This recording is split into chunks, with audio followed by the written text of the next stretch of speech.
દિલ્હીમાં આવતીકાલે ઇન્ડિયા ગઠબંધનની રેલીનું આયોજન કરવામાં આવ્યું છે, જેમાં કેજરીવાલની ધરપકડના વિરોધમાં વિપક્ષી નેતાઓ શક્તિ પ્રદર્શન કરશે।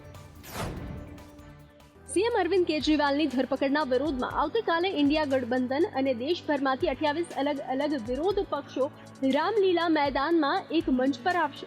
ચૂંટણી પંચ અને દિલ્હી પોલીસે કેટલીક શરતો સાથે આ રેલી માટે પરવાનગી આપી છે। આ રેલી કોંગ્રેસ અને આમ આદમી પાર્ટી વિરુદ્ધ ઈડીની કાર્યવાહી અંગે છે। આ સાથે દેશના બે મુખ્યમંત્રીઓ હેમંત સોરેન અને અરવિંદ કેજરીવાલની ધરપકડ અને કોંગ્રેસના ખાતા ફ્રીઝ કરવાના વિરોધમાં રેલીનું આયોજન કરવામાં આવ્યું છે। આ અંગે કોંગ્રેસના વરિષ્ઠ નેતા જયરામ રમેશે ઇન્ડિયા બ્લોક રેલીની વિગતો શેર કરી છે, જેમાં કોંગ્રેસ અધ્યક્ષ મલ્લિકાર્જુન ખડગે, રાહુલ ગાંધી અને વરિષ્ઠ નેતાઓ હાજર રહેશે। શરદ પવાર, તેજસ્વી યાદવ, ઉદ્ધવ ઠાકરે, સીતારામ યેચુરી, ડી રાજા, અખિલેશ યાદવ, ફારૂક અબ્દુલ્લા, મહેબૂબા મુફ્તી, ચંપા સોરેન હાજર રહેશે। આ રેલી 4-5 મુદ્દાઓ પર આયોજિત કરવામાં આવી છે। इंडिया गठबंधन की रैली है, किसी एक व्यक्ति केंद्रित रैली नहीं है और इसमें सारे पार्टियां शामिल हैं, सारे नेता शामिल हैं। ભાજપે રાજનાથ સિંહની અધ્યક્ષતામાં ચૂંટણી ઢંઢેરા સમિતિની રચના કરી। આમાં 27 નેતાઓને સ્થાન મળ્યું। ભાજપે લોકસભા ચૂંટણી માટે ચૂંટણી ઢંઢેરા સમિતિની જાહેરાત કરી છે। તેની સમિતિનું નેતૃત્વ રાજનાથ સિંહ કરશે, જ્યારે નિર્મલા સીતારમણ સમિતિના કન્વીનર હશે। પિયુષ ગોયલને સહસંયોજકની જવાબદારી સોંપવામાં આવી છે। મળતી માહિતી મુજબ ભાજપની આ ચૂંટણી ઢંઢેરાની સમિતિમાં કુલ 27 સભ્યો હશે। મધ્યપ્રદેશના મુખ્યમંત્રી મોહન યાદવની સાથે પૂર્વ સીએમ શિવરાજસિંહ ચૌહાણને પણ સમિતિમાં સામેલ કરવામાં આવ્યા છે।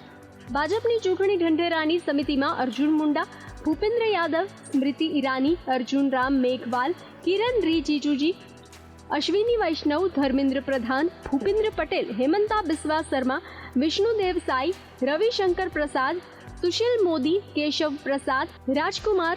ભાજપના રાષ્ટ્રીય અધ્યક્ષ જેપી નડ્ડાએ ચૂંટણી ઢંઢેરા સમિતિની રચના કરી છે। આ સમિતિમાં કેન્દ્રીય મંત્રીઓ, મુખ્યમંત્રીઓ અને પૂર્વ મુખ્યમંત્રીઓને પણ સામેલ કરવામાં આવ્યા છે। ચૂંટણી ઢંઢેરાની સમિતિમાં લગભગ તમામ રાજ્યોના નેતાઓને સ્થાન આપવામાં આવ્યું છે। આ સમિતિ ઘણા મુદ્દાઓ પર ચર્ચા થશે। રાજકોટમાં કરણી સેના દ્વારા આજે રૂપાલાનું પૂતળા દહન કરી દરેક સભામાં વિરોધ કરવાનો નિર્ણય કર્યો છે। રાજકોટ લોકસભા બેઠકના ભાજપના ઉમેદવાર પરસોત્તમ રૂપાલાએ ક્ષત્રિય સમાજ વિશે વિવાદાસ્પદ ટિપ્પણી કરતા ક્ષત્રિય સમાજમાં રોષ ભભૂક્યો છે।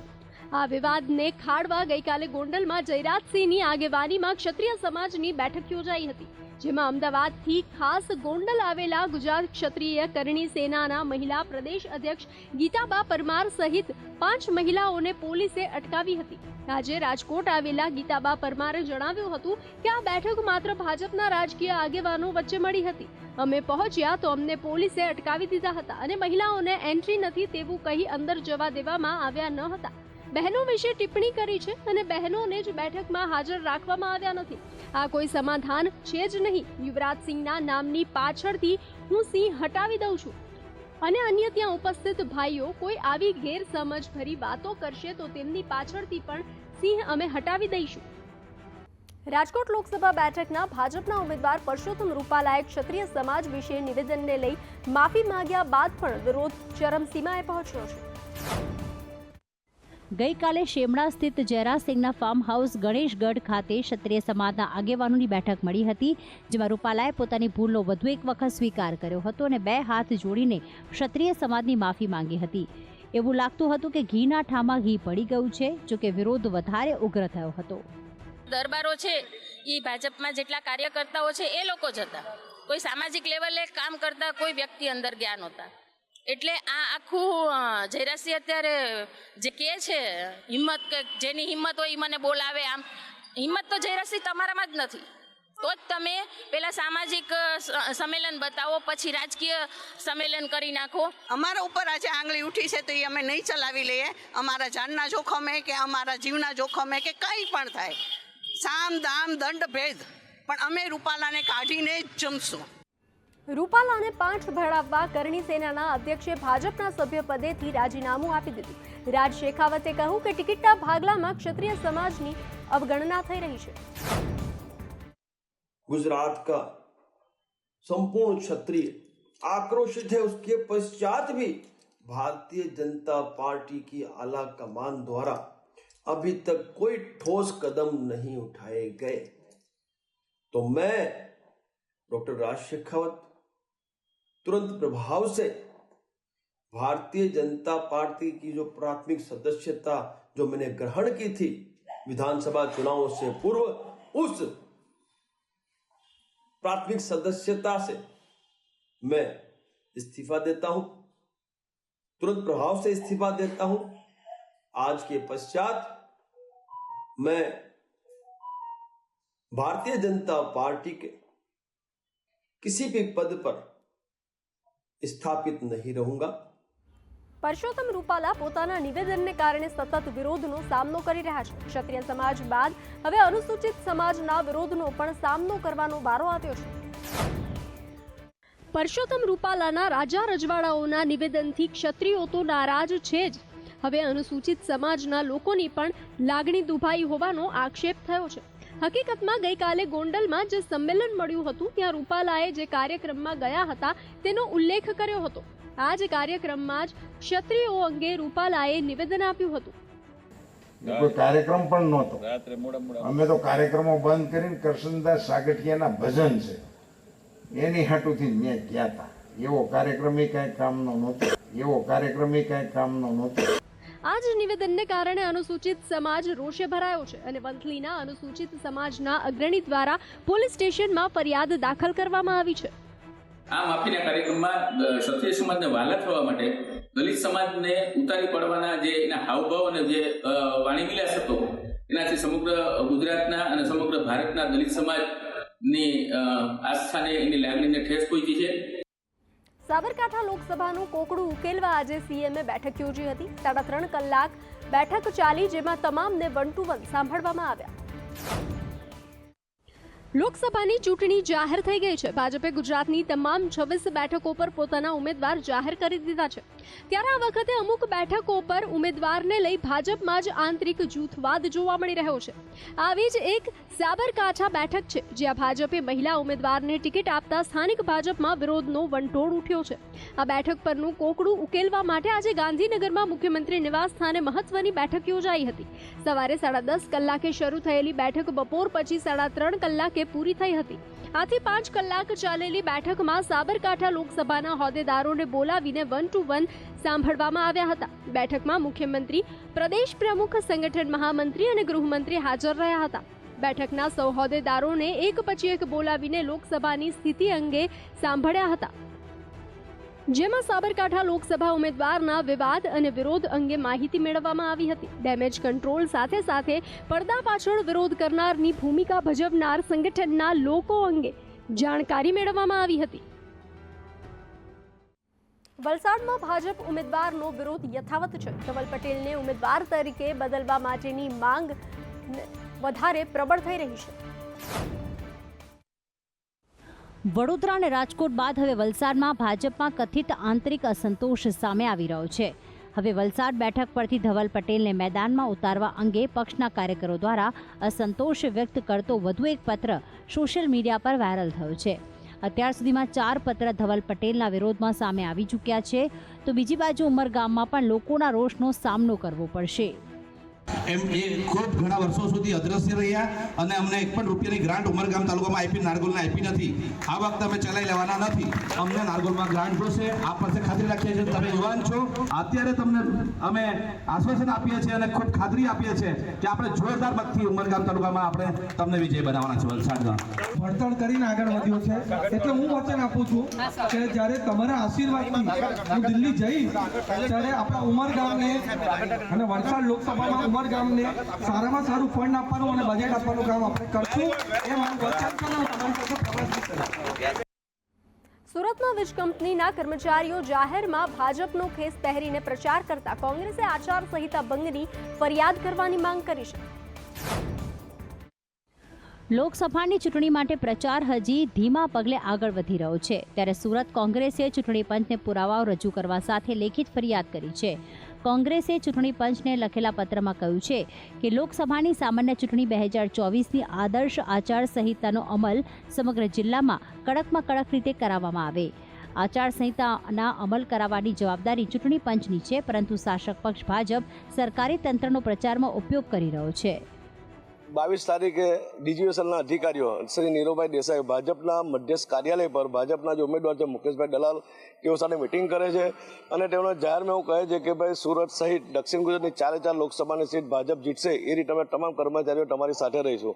અને જેના પુરાવા રૂપે 23 તારીખે અમે જિલ્લા કલેક્ટર, ગુજરાત ચૂંટણી પંચ તેમજ દિલ્હી ચૂંટણી પંચને ફરિયાદ કરવા છતાં પણ હજુ સુધી ચૂંટણી પંચ દ્વારા કોઈ કાર્યવાહી કરવામાં આવી નથી. એટલે હું મારું સ્પષ્ટપણે માનું છે કે ચૂંટણી પંચ પણ ભાજપના હિસાબે કામ કરતું હોય. ટેક્સ મામલે કોંગ્રેસ વધુ ઘેરાતી દેખાઈ રહી છે. ઇન્કમ ટેક્સ વિભાગ પુરાવા સાથે કોર્ટ પહોંચી છે.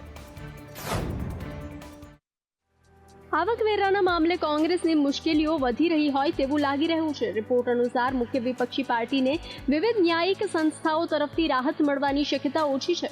આવકવેરા વિભાગે આ કેસમાં કોર્ટમાં ઘણા પુરાવા રજૂ કર્યા છે.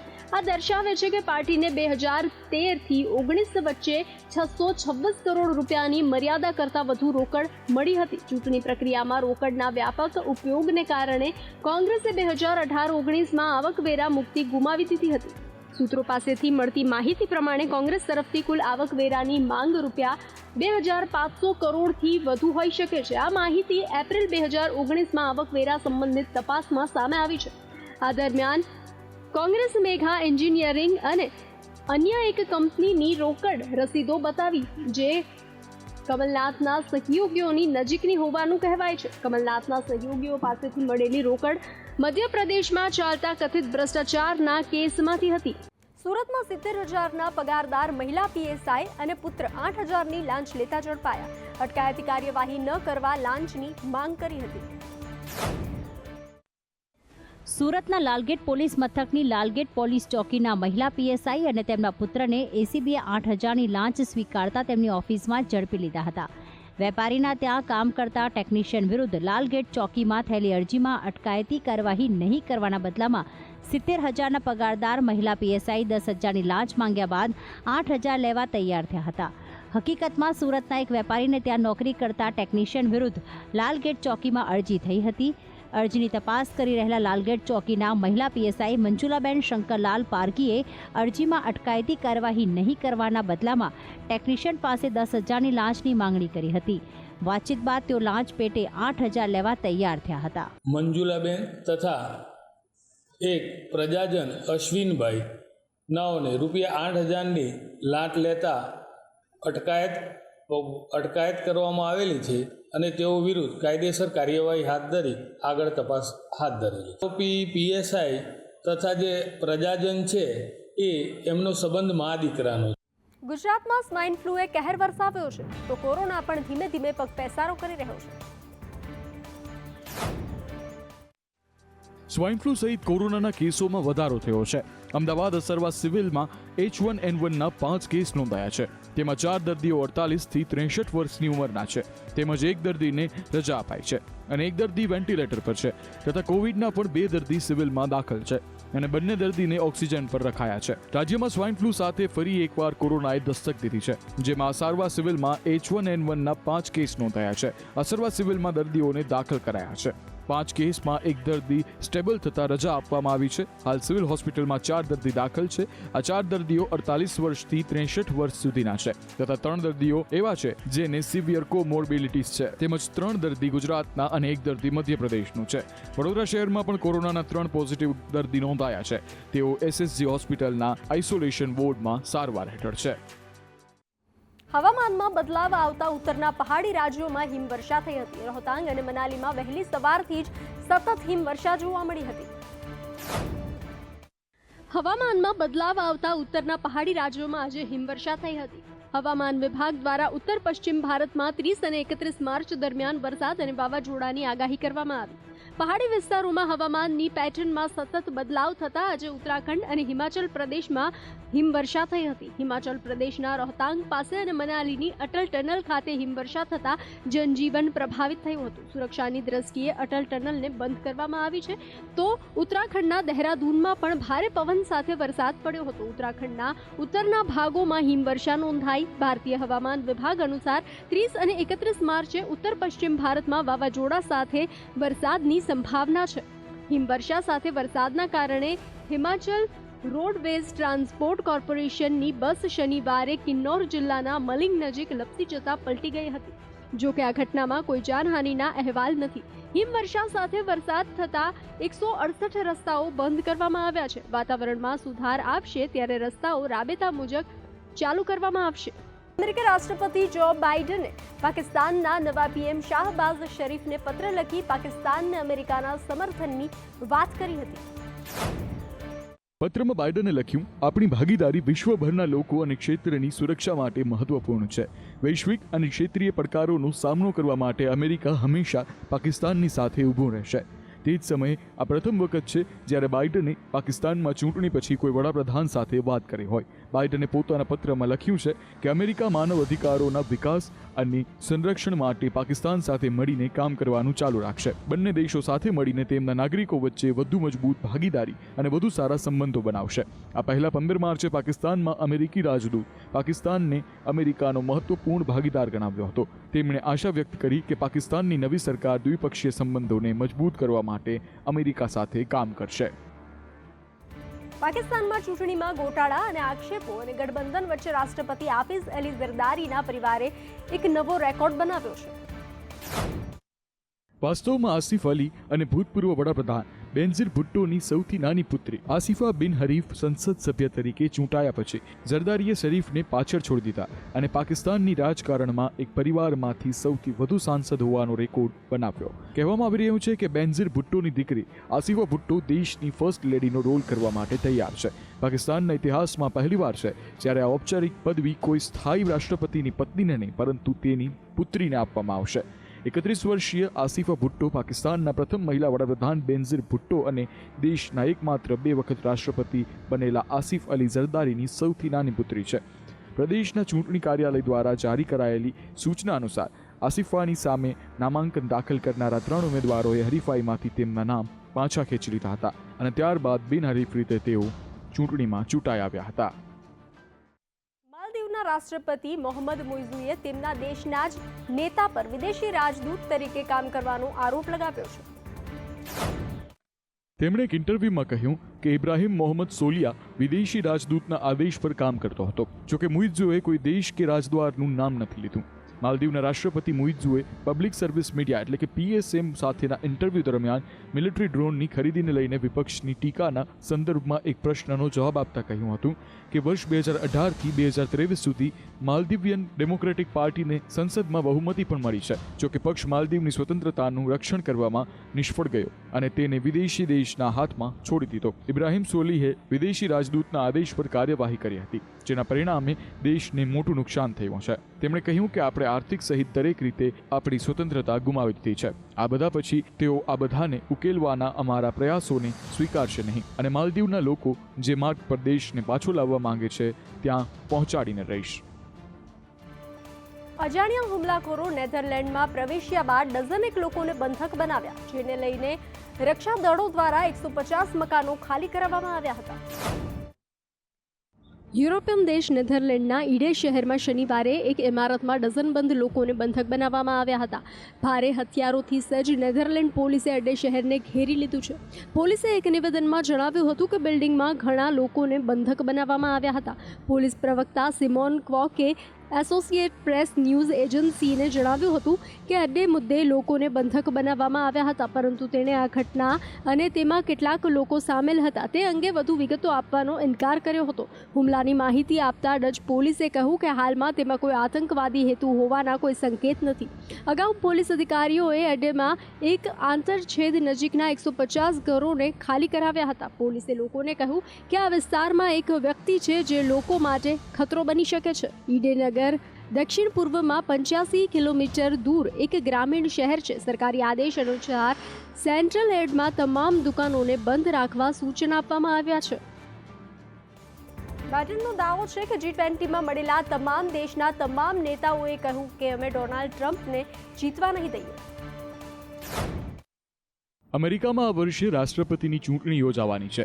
રાષ્ટ્રપતિ જો બિડન અને પૂર્વ રાષ્ટ્રપતિ ડોનાલ્ડ ટ્રમ્પ આ પદ માટે એકબીજાને સખત સ્પર્ધા આપતા જોવા મળી રહ્યા છે. ત્યારે બિડને દાવો કર્યો છે કે ભારતમાં યોજાયેલી G20 સહિત ઘણી બેઠકોમાં વિશ્વભરના નેતાઓએ તેમને સમર્થન આપ્યું છે. બિડેને ન્યૂયોર્કમાં તેમના ચૂંટણી પ્રચાર દરમિયાન એક જાહેર કાર્યક્રમમાં કહ્યું હતું કે વિશ્વના નેતાઓ હંમેશા કહે છે કે અમેરિકાની લોકશાહી દાવ પર છે. તેમણે કહ્યું કે ભારતમાં G20 મીટિંગ હોય કે અન્ય કોઈ દેશમાં યોજાયેલી મીટિંગ હોય, જ્યારે પણ દુનિયાભરના નેતાઓ ભેગા થાય છે ત્યારે તેઓ કહે છે કે તમે ટ્રમ્પને જીતવા ના દેતા. નામ લીધા વિના હું પત્રકારોને કહી શકું છું કે લગભગ તમામ દેશોના નેતાઓએ મને આ કહ્યું છે. રાષ્ટ્રપતિ બિડેને ટ્રમ્પના પોતાના નિવેદનને પણ પ્રકાશિત કર્યું હતું કે તેઓ રશિયાના તે દેશો સાથે ગમે તે કરવા પ્રોત્સાહિત કરશે જેઓ તેમના GDPના 2% સંરક્ષણ પર ખર્ચ કરતા નથી. બિડેને કહ્યું કે જરા જુઓ તેઓએ શું કર્યું છે. બાકીની દુનિયા આશ્ચર્યમાં છે કે અમેરિકાનું શું થઈ રહ્યું છે.